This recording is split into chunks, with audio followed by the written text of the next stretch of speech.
আসসালামু আলাইকুম। প্রিয় দর্শক, অন্য মঞ্চের আলোচনায় আপনাদের সকলকে আমন্ত্রণ জানাচ্ছি।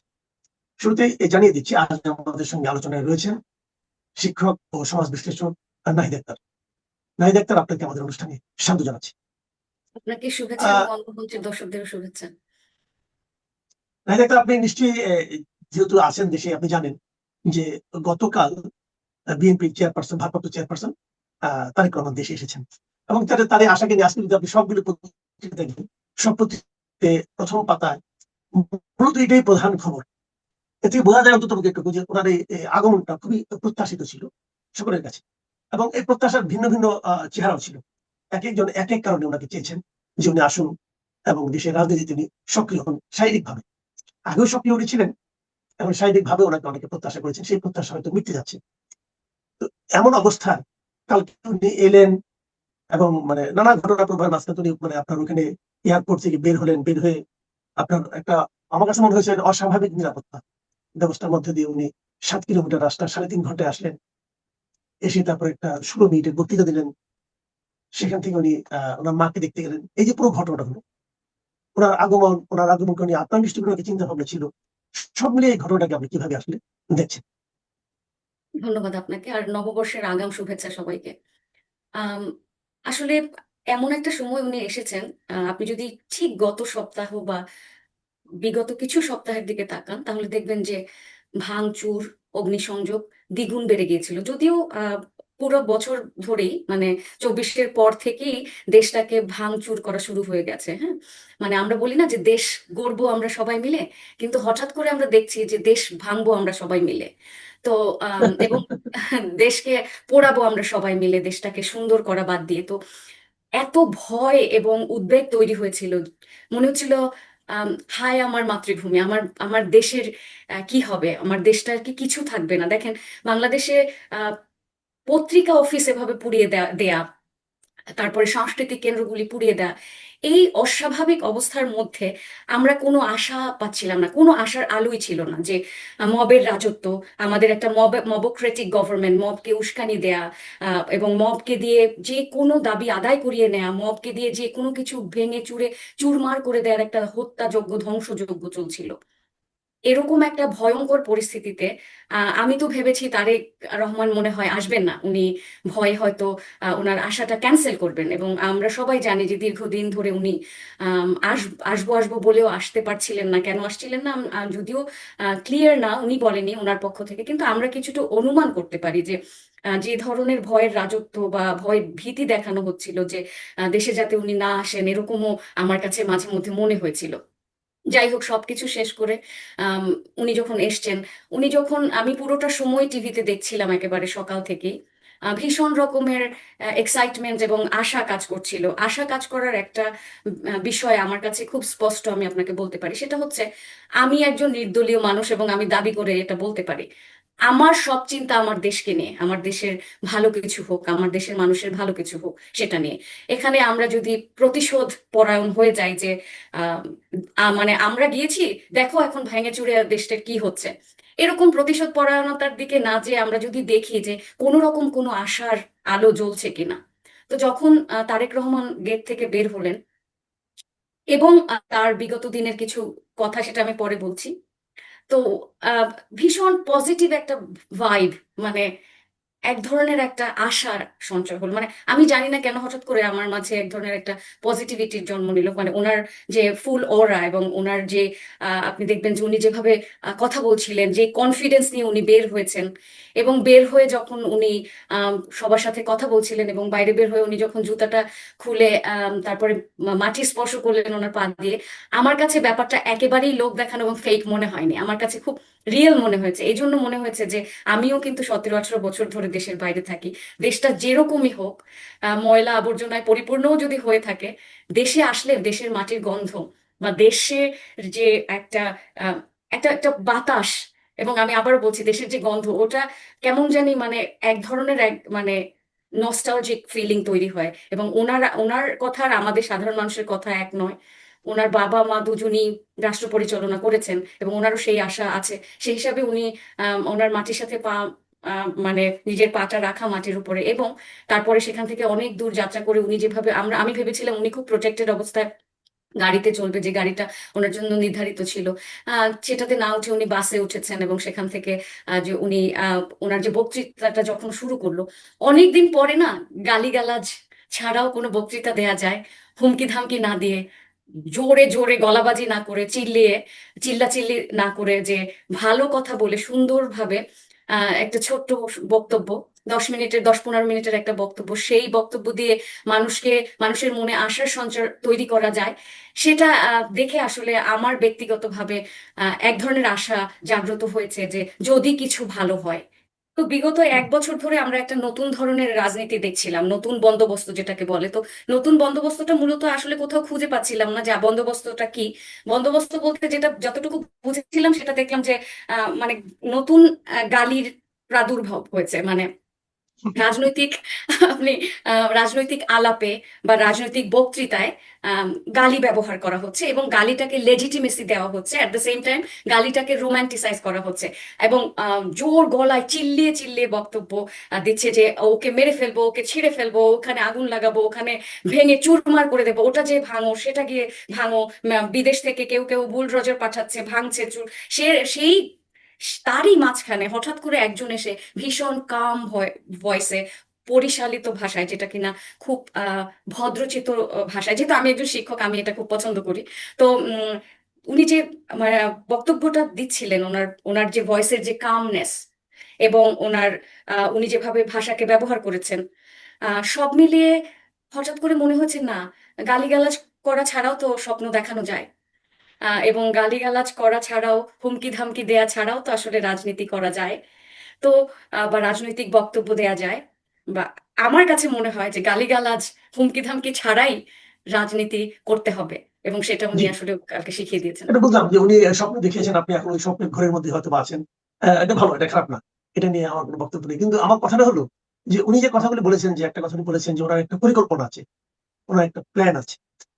এই প্ল্যান সম্পর্কে অবশ্য উনি খুলে কিছু বলেননি। কিন্তু আমরা তো নিশ্চয়ই চাইবো উনি একটু দ্রুত সেই প্ল্যানটা আমাদেরকে ইনফর্ম করবেন। এবং কিন্তু উনি প্ল্যানটা বাস্তবায়ন কিভাবে করতে হবে এই সম্পর্কে একটা আমাদের কাছে উনার কি প্রত্যাশা প্ল্যানটা বাস্তবায়ন নিয়ে, সেটা কিন্তু বলেছেন। উনি বলেছেন যে সকলে মিলে, সকলের সহযোগিতা নিয়ে সেই প্ল্যানটা উনি বাস্তবায়ন করতে চান। এই যে সকলকে নিয়ে করে করার যে আকাঙ্ক্ষাটা, হ্যাঁ, এটা কিন্তু আপনি যে কথা বলছিলেন যে নতুন বন্দোবস্ত, আমরা কিন্তু নতুন বন্দোবস্ত ছিল সকলকে নিয়ে নয়, আমার পছন্দের লোকদের নিয়ে আমি যা কিছু করবো, তার বিপরীতে সকলকে নিয়ে করার যে আকাঙ্ক্ষাটা উনি প্রকাশ করেছেন। আপনার কি মনে হয়, এখানে আমার দুটো প্রশ্ন, এক নম্বর প্রশ্ন হলো বর্তমান বাস্তবতায় তার এই আকাঙ্ক্ষা আমাদের দেশে এই মানুষের কাছে প্রশংসিত অথবা গৃহীত হবে? আর দ্বিতীয় প্রশ্নটা হলো যে উনি কি আসলে সকলের সহযোগিতা নিয়ে, সকলকে নিয়ে কাজটা করতে চান বলে আপনার কাছে মনে হয়?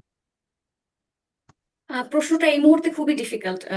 ওনার কথা শুনে এই পর্যন্ত, আজকের পর্যন্ত আমাদের একটা আশা জাগ্রত হয়েছে। সেটা কেন জাগ্রত হয়েছে আমি একটুখানি বলছি। বর্তমানে যে পরিস্থিতি আপনি যেটা বলেছেন, সেখানে উনি সবাইকে নিয়ে আসলে ওনার যে প্ল্যানটা বাস্তবায়ন করতে পারবে কিনা, সেটা আসলে বর্তমান পরিস্থিতিতে এখনকার অবস্থায় ডিফিকাল্ট। সেখানে সবাই কোলাবোরেট করবে কিনা, দেশটা একেবারেই ভঙ্গুর অবস্থায় আছে। এখন মানে ডিপেন্ড করবে হচ্ছে নির্বাচনটা আসলে আমরা কেমন পাবো, মানে নির্বাচন মানে ইলেকশন ইঞ্জিনিয়ারিং যেটা আছে, এমন কিছু ঘটবে কিনা, নারীদের ভোট কোথায় যাবে, কারণ আপনি দেখছেন যে বেহেশতের টিকিট বিক্রি করা হচ্ছে। এখানে কিন্তু যারা আর কি অপোজিশনে আছে, বিএনপির এগেনস্টে যারা আছে, তাদেরকে মোটেই আন্ডারস্টিমেট করার উপায় নেই। বিরাট একটা জনগোষ্ঠী তৈরি হয়েছে যাদের মব করে অভ্যাস হয়ে গেছে, তারা কথায় কথায় আন্দোলন করছে, কথায় কথায় মব করছে। সেখানে গণতান্ত্রিক ব্যবস্থায় কিন্তু যদি কোনোভাবে, যদি ধরেও নেই যে বিএনপি আসে বা আসবে, ধরেও নেই যে তারেক রহমান যদি ভবিষ্যৎ প্রধানমন্ত্রী হয়ও কারেন্ট ফিউচারে, তারপরেও এক ধরনের একটা অথরিটি কিন্তু তার থাকতে হবে। আমি কিন্তু অথরিটেরিয়ান গভর্নমেন্টের কথা বলছি না, যেহেতু আমি সবসময় বলি যে গণতন্ত্র বলতে কি বোঝায় আমরা যেহেতু বুঝি না। তো আপনি যখন কোনো অ্যাডমিনিস্ট্রেশন পরিচালনা করবেন, সেখানে কিন্তু আপনার সার্টেন ফর্ম অফ অথরিটি দরকার। আপনি ভাঙচুরকে আপনার অবশ্যই নিয়ন্ত্রণ করতে হবে, মবকে নিয়ন্ত্রণ করতে হবে। গত 1-1.5 বছর ধরে যে মব, বাঁধ ভাঙা, যাদের কোনো নিয়ন্ত্রণ নেই, যারা যা ইচ্ছে তাই করেছে, সেটা কিন্তু 1 বছরে অভ্যাসে অভ্যাসে পরিণত হয়েছে। তারা এখন প্রতিবাদ মানেই ভাঙচুর, প্রতিবাদ মানেই অগ্নিসংযোগ, যে দেশের সম্পত্তিকে ধ্বংস করা, হ্যাঁ, বা আপনার পরমত, যেটা অপরাপর যে মত আছে সেগুলিকে আপনার নিষ্ক্রিয় করা, ধ্বংস করা। আপনি তাদের বিরুদ্ধে কিছুই বলতে পারবেন না। এখন ওইখান থেকে অথরিটিটাকে কতটুকু নতুন গভর্নমেন্ট তাদের উপরে আসলে ইমপ্লিমেন্ট করতে পারে, সেখান থেকে আবার এক মানে কয়েক মাসের মাথায় না বলে ফেলে যে আরেক ধরনের ডিকটেটোরিয়াল গভর্নমেন্ট হয়েছে। এখন বাংলাদেশে এমন একটা সময় এসছে যে যে কেউ যেমন এতদিন শুনেছেন ফ্যাসিজম, ফ্যাসিস্ট, এটা সেটা, এটা বলছে বলছে বুঝুক আর না বুঝুক বলছে। এখন দেখা যায় যে খুব শক্তভাবে দেশের আইন শৃঙ্খলা নিয়ন্ত্রণ করা এখন সবচেয়ে বড় চ্যালেঞ্জ হয়ে দাঁড়াবে নতুন গভর্নমেন্টের উপরে। এখন এই জিনিসটা যখন করতে যাবে তখন কিন্তু তারা একটা বদনাম তাদের মানে সহ্য করতে হবে, বলবে যে এই যে আগের ফ্যাসিস্ট গভর্নমেন্টের মতো তারাও ফ্যাসিস্ট হয়ে উঠছে, এগুলি করবে। কিন্তু একটা জিনিস, আপনি যদি প্ল্যানটাকে বাস্তবায়ন করার একটা একেবারে কন্টেম্পোরারি আজকের সকালের উদাহরণটা দেখেন, তাহলে আমি অদ্ভুত সুন্দর একটা উদাহরণ বলতে পারি। কালকে যে বিশাল জনসমাবেশ হয়েছে তাতে কিছু গাছপালা ভেঙেছে, তারপরে আপনার ময়লা আবর্জনায় পরিপূর্ণ হয়ে গেছে 300 ফিট, বা এয়ারপোর্ট রোড থেকে শুরু করে সেখানে বাংলাদেশের মানুষ তো দায়িত্ব নেয় না, তারা তাদের রেসপন্সিবিলিটি জানে না, তাদের সিভিক ডিউটি জানে না, তারা মনে করে যে এটা সরকার করবে। তো আজকে সকালবেলা দেখলাম বিএনপির নেতৃবৃন্দ এবং বিএনপির মানে ছাত্র দল এরা মিলে সিটি কর্পোরেশনের কাছ থেকে অনুমতি নিয়ে বা সিটি কর্পোরেশনের সাথে কোলাবোরেট করে এবং প্রচুর ভ্যান সেখানে হচ্ছে আপনার ওয়েস্ট পিকিং যে ভ্যানগুলি আছে সেগুলি নিয়ে, এবং ওয়েস্ট পিকার যারা কিনা ময়লা সংগ্রহ করে, প্রচুর পরিমাণে মানুষ নিয়ে এরা সবাই মিলে সেটা পরিষ্কার করছে, যেটা আমি আগে কোনোদিন দেখিনি। যেহেতু আমি সলিড ওয়েস্ট ম্যানেজমেন্ট নিয়ে থিসিস আমার ছিল, এটা সুতরাং এই জিনিসটা আমার খুব চোখে পড়ে। এবং তারা বলেছেন যে গতকালকে যে পরিমাণ মেস হয়েছে, এখানে ময়লা আবর্জনা হয়েছে, আমরা সিটি কর্পোরেশনের সাহায্য নিয়ে কালকে রাতেই কিন্তু ওনারা নাকি এই বিষয়ে সিদ্ধান্ত নিয়ে ফেলেছেন যে আমরা কালকে পরিষ্কার করবো, এবং আজকে তারা একদম সকাল থেকে পরিষ্কার করা শুরু করেছে। এবং তারা এটাও বলেছে যে যে জায়গায় গাছ ভেঙেছে সেই জায়গায় আমরা অনুমতি নিয়ে আবার গাছ রোপণ করে দিব। তো যে যে তারা ক্ষতি, তাদের যেহেতু এটা তাদের জনসভা ছিল, তাদের দ্বারা যেটুকু ক্ষতি হয়েছে সেগুলি তারা সুন্দর করে পূরণ করে দেওয়ার চেষ্টা করছে। এটা আমার কাছে প্ল্যানের এক্সিকিউশনের একটা না, এটা তো এটা ফার্স্ট আসলে স্টেপ কিন্তু হচ্ছে। আমাদের দেশের জন্য একটা একটা নতুন উদাহরণ আমার মনে হয়। যেটা এখান থেকে আমরা কিন্তু শিক্ষা নিতে পারি। জনসভা তো এটাই শেষ জনসভা নয়, এরপরেও তো এই ধরনের জনসভা হতে থাকবে। বিভিন্ন রাজনৈতিক দলও করবে, বিএনপিও করবে। বিএনপি যদি তার পরবর্তী জনসভাগুলোতে এই একই ধরনের আচরণ করে, আর সেটা কিন্তু অন্য দলগুলোর জন্য একটা কিন্তু প্রেরণা হিসেবে কাজ করতে পারে, এই দেশের মানুষের জন্য একটা প্রেরণা হিসেবে কাজ করতে পারে। তো এই ধরনের বড় কাজ তো বড় দলগুলির করা উচিত। এটা আমি অবশ্যই পরিবর্তনটাকে আমি খুবই প্রশংসা করি। আপনিও খুব ভালোভাবে প্রসঙ্গটা তুললেন। জি, আপনি বলুন, তারপর থেকে আপনার আরো প্রত্যাশাগুলি শুনি। তো সকালবেলায় একটা প্ল্যান তারা গভর্নমেন্টে না থেকেও গভর্নমেন্টের সাথে মিলেই এক্সিকিউট করেছে। আপনি যেটা বলেছিলেন যে সকলের সাথে মিলে মিশে করতে পারবে কিনা, দেখেন আমাদের দেশে সারাটা যুগ ধরে একেবারে স্বাধীনতার পর থেকেই ডিভিশনের রাজনীতি চলছে, প্রতিহিংসার রাজনীতি চলছে। এখন গতকালকে তারেক রহমানের বক্তব্যে আমি ভারত বিরোধিতা দিয়ে সে শুরু করেনি, ফ্যাসিস্ট ফ্যাসিস্ট বক্তব্য দিয়ে সে শুরু করেনি।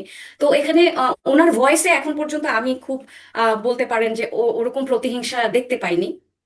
তো তারা যদি জিতে যায়, আজকে যে কর্মকাণ্ড তারা করেছে অসাধারণ, সেটা তারা কি কন্টিনিউ করবে কিনা সেটাও একটা প্রশ্ন, জেতা পর্যন্ত কিনা। আম, তারপরে হচ্ছে যে বাংলাদেশের মিডিয়াগুলি, আমি একটুখানি ক্রিটিসাইজ করতে চাচ্ছি এখন মিডিয়াকে। সেটা হচ্ছে যে তারেক রহমানের আমি প্রিভিয়াসলি কিছু বক্তব্য দেখেছি ইংল্যান্ডে বসে, উনি ঠিক আসার আগে ওখানেও উনি কিছু জনসংযোগ করেছিলেন। সেখানে উনি বলেছিলেন, ওখানে সবাই ওনার নামে মিছিল দিচ্ছিলেন লোকজন, তখন উনি বলেছিলেন বিএনপি নেতা কর্মীদেরকে যে I don't enjoy it at all. আপনারা যে তারেক রহমান জিন্দাবাদ বলছেন, এটাতে আমি খুব একটা খুশি হই না। এটা শুনে আমার কাছে ভীষণ ভালো লেগেছিল। তার মানে কি, উনি চাটুকারিতা আসলে পছন্দ করে না, বা পাচাটা ওনার পা চাটলে যে উনি খুব খুশি হয়ে যাচ্ছে সেটাও না। তো এই এখন মিডিয়া তাকে নিয়ে আসলে কোথায় যাবে? তাকে কি কনস্ট্রাকটিভ ক্রিটিসিজমের মাধ্যমে একটা সুন্দর দেশ গড়ার দিকে নিয়ে যাবে, নাকি অতিরিক্ত চাটুকারিতা করে উনি যদি নাও যায় তারপরেও শুধুমাত্র বিএনপির বা ওনার দলের গুণগান করতে থাকবে? এরকম যদি হয় তাহলে কিন্তু অ্যাকাউন্টেবিলিটি থাকবে না, তাহলে এতটা প্রশ্রয় কিন্তু কারো জন্য সুখকর হয় না। প্রত্যেকটা মানুষের অ্যাকাউন্টেবিলিটির প্রয়োজন আছে, হ্যাঁ। তো এখানে মিডিয়ার একটা বড় ভূমিকা আছে, সুশীল সমাজের একটা বড় ভূমিকা আছে, যারা কিনা মেইন স্ট্রিম টেলিভিশনে যে এই সমস্ত মানুষগুলি টক শো করে, তাদেরও একটা কনস্ট্রাকটিভ ক্রিটিসিজম বা সবাই মিলে কি করে দেশকে গড়া যায় সেদিকে যেতে হবে। এক্ষেত্রে বিগত এক বছর বা 1.5 বছরে আমরা প্রতিহিংসার রাজনীতি দেখেছি। নতুন বন্দোবস্তের যে ছোট ছোট ছেলে মেয়ে, তাদের মুখে প্রতিহিংসা ছাড়া আমি কোনো বক্তব্য দেখিনি। হিংস্রতা মনে হয় যে এখনই খেয়ে ফেলবে ছিঁড়ে। তাদের বডি ল্যাঙ্গুয়েজ দেখবেন যে যে এনসিপির ছেলে পেলে আছে, জামাতের ছেলে পেলে আছে, ছিঁড়ে কেটে ফেলে দিবে। যেমন ধরেন, আপনি দেখেছেন নিশ্চয়ই রাজশাহী বিশ্ববিদ্যালয়ের একটা ঘটনা। রাজশাহী বিশ্ববিদ্যালয়ের যে এজিএস বা যারা নির্বাচিত হয়েছেন, সে আম, রাজশাহী বিশ্ববিদ্যালয়ের যে আওয়ামীপন্থী যারা আছে, যে বা ছিল, তাদেরকে সে শত্রু মনে করছে, এবং সে নিজে একটা রেজিগনেশন লেটার লিখে এনেছেন এবং এত বিশ্রী ভাষায় বলছেন যে এটাকে আপনার কষ্ট করে লিখতে হবে না, আমি লিখে এনেছি, আপনি সই করে দেবেন। এবং সে কিভাবে তার শিক্ষকদের সাথে গলাবাজি করছিল, গালিগালাজ করছিল, এবং এত নোংরা ভাষায় এই সমস্ত ছেলে পেলে কথা বলছে, এরা নাকি ইসলামী পন্থার রাজনীতি করে। আমি ছোটবেলা থেকে, আমারও জন্ম একটা মুসলিম ফ্যামিলিতে, কোনোদিন কিন্তু আমি দেখিনি যে আমার ফ্যামিলির কেউ বলছে যে তোমার ইসলাম কায়েম করতে বা শরিয়া কায়েম করতে তোমার গালিগালাজ করতে হবে। কোত্থেকে শিখেছে এরা এই সমস্ত বিষয়? আপনি দেখবেন যে বরঞ্চ তারা, এই ছেলেগুলি কিন্তু ইসলামকে ভীষণভাবে কলুষিত করছে, ইসলামকে এক ধরনের বদনাম করছে। হ্যাঁ, ধর্মকে বদনাম করছে, ধর্ম দিয়ে ব্যবসা করছে এরা, এবং ধর্মকে দিয়ে এরা হচ্ছে এদের ক্ষমতার চর্চা করছে। এই হলো একটা পর্যায়ে। আরেকটা পর্যায়ে দেখবেন যে 16ই ডিসেম্বর, যে 16ই ডিসেম্বরকে ভিক্টরি ডে যেটা ছিল, সেটাকে নিয়ে নানা ধরনের নেগেটিভ বক্তব্য। তার আগে বুদ্ধিজীবী দিবস নিয়ে নানান ধরনের নেগেটিভ বক্তব্য, যে বুদ্ধিজীবী নাকি বুদ্ধিজীবীদের নাকি ভারত হত্যা করেছে। এগুলি জন্মের পর থেকে কখনো শুনিনি। তারপরে আবার ভিক্টরি ডে তারা মানেই না, তাদের অন্য অন্য ডে লাগবে। তারা বাংলাদেশের স্বাধীনতাকে এবং তারা মুক্তিযুদ্ধকে নোংরা ভাবে এখানে আহ নোংরা নোংরা মন্তব্য করছে। মানে তারা বাংলাদেশের জন্মই মানে না। তারা একেবারে ওপেনলি বলছে, কত বড় সাহস একটা স্বাধীন রাষ্ট্র থেকে ওপেনলি তারা বলছে যে মুক্তিযুদ্ধ ছিল হচ্ছে ভারতের ষড়যন্ত্র, আমাদেরকে মানে পাকিস্তানি ভাইদের থেকে আমাদের আলাদা করা হয়েছে। এবং এরই মধ্যে আপনি দেখবেন যে পাকিস্তানি বিভিন্ন সংগঠন এবং পাকিস্তানি মিডিয়া কিন্তু খুব অ্যাক্টিভলি এখানে পার্টিসিপেট করছে। আপনি দেখেছেন কিনা যে এখানে কিন্তু পাকিস্তানের একটা বড় ধরনের ষড়যন্ত্র এখানে আমি দেখতে পাচ্ছি। আমি প্রচুর পেজ দেখতে পাচ্ছি যেখানে তারা এই যে এই বক্তব্যগুলি শেয়ার করছেন, এবং তারা বলছে যে তারা যুদ্ধ হলে ইন্ডিয়ার সাথে তারা সকল রকমের সহযোগিতা দিবে। যেখানে নিজেরা 3টা যুদ্ধে লিপ্ত, নিজেদের দেশের কোনো ক্রাইসিস তারা কিন্তু সলভ করতে পারছে না, বাংলাদেশের থেকে তাদের ইকোনমিক অবস্থা খারাপ, তাদের যে কারেন্সি ভ্যালু সেটা খারাপ, মানে নিজেরা খেতে পারে না, তারা এসে অন্য দেশ উদ্ধার করবে। ওনাদের দেশের যে পলিটিক্যাল কেওস, তার থেকে মনে হয় বাংলাদেশ ভালো। তো বিগত যে 1 বছরে আপনি দেখবেন পাকিস্তানের পলিটিক্যাল কেওসের মতোই বাংলাদেশের কেওসটা হয়েছে। ভাই ভাই সমানভাবে দেশকে আর কি একেবারে ধ্বংসের দিকে নিয়ে যাচ্ছে। তো এইরকম একটা পরিস্থিতিতে তারেক জিয়া যখন এসে স্বাধীনতার কথা বলে তার বক্তব্য শুরু করেছেন, আজকে উনি স্মৃতিসৌধে যাবে, তখন আসলে আশা আশা জাগ্রত হবেই। এটা ঠিক আছে, আমার। আপনার আশা ভালো, আমিও আশা করছি। কিন্তু তারপরে আমি তো মনে করি তারিক রহমানের সামনে একটা চ্যালেঞ্জের কিন্তু আছে, অনেকগুলো চ্যালেঞ্জ আছে, সেগুলো আমরা হয়তো পরবর্তীতে আলোচনা করবো। আমি সবশেষ মানে খুব ছোট করে আপনাকে জানতে চাচ্ছি। আপনি দেখেন এই 300 মিটার এই জায়গাটাতে তারেক রহমান এসেছেন, মানে আপনার ওনার আসার প্রায় 16-17 ঘন্টা আগে থেকে শীতের রাতে অনেক মানুষ কিন্তু এখানে এসে অবস্থান নিয়েছে, এবং তারা এই প্রতিকূল পরিবেশের মধ্যেও তারা কিন্তু এখানে উপস্থিত হয়েছে। এবং ওনারা জানতো যে আমি যখন হাজির হয়েছি তারও প্রায় মানে 14-15 ঘন্টা পরে উনি আসবেন, তারপরে তো হাজির হয়েছে কেন? এখানে নিশ্চয়ই তাদেরকে টাকা দিয়ে আনেনি, অথবা তাদেরকে ভয় দেখায় কেউ আনেনি। তারা নিজস্ব অন্তর্গত যে আকর্ষণ, যে ভালোবাসা, সেখান থেকে এসেছেন। তো এই যে বিপুল ভালোবাসা মানুষের, এই যে ওনাকে ঘিরে বিপুল মানুষের প্রত্যাশা, আপনার কি মনে হয় এই প্রত্যাশার ভারটা উনি অনুভব করতে পারবেন? উনি দীর্ঘদিন ধরে একটা আহ, গণতান্ত্রিক ব্যবস্থার মাঝখানে ছিলেন। 17 বছর উনি ইংল্যান্ডে কাটিয়েছেন। আমি নিজেও ইংল্যান্ডে থেকেছি। আমি ইংল্যান্ডের এডুকেশন সিস্টেম, পলিটিক্যাল সিস্টেম কিছুটা হলেও বুঝি।